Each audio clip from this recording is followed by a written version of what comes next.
Hello বন্ধুরা, আসসালামু আলাইকুম।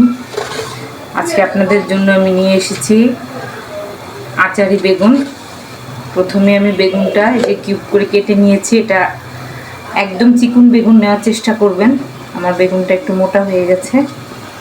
এখন আমি বেশি করে লবণ দিয়ে, এই চামচের 3 চামচ দিয়েছি লবণ।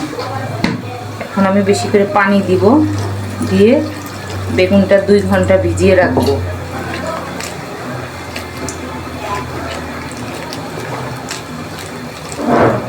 সঙ্গে থাকুন বন্ধুরা। এই যে বেগুনটা আমি ভিজিয়ে রেখেছিলাম 2 ঘন্টা লবণ পানিতে। এখন আপনাদের জন্য নিয়ে এসেছি ফুল রেসিপি। সরিষার তেল দিয়ে দিব আমি।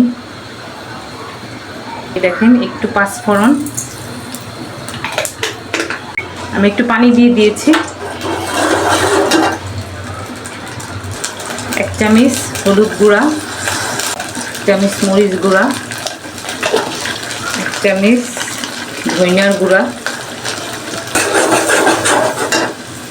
এই দেখেন কিউব করে কাটা রসুন, কিউব করে কাটা পেঁয়াজ,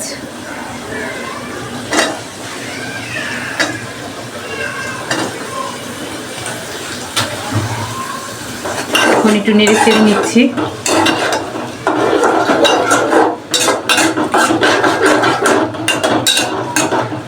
এই যে 2টা শুকনা মরিচ।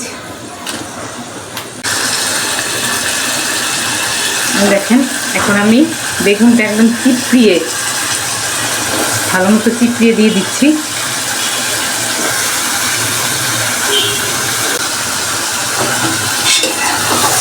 মিশিয়ে নিচ্ছি।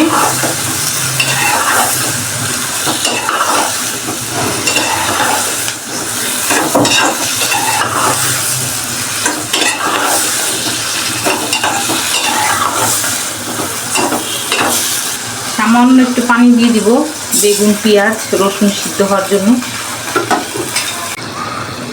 এখন আমি তেঁতুল ভিজিয়ে রেখেছিলাম, ওইটার থেকে আমি এই যে রসটা বের করে নিয়েছি, ওইটা এখন ছেঁকে দিয়ে দিব।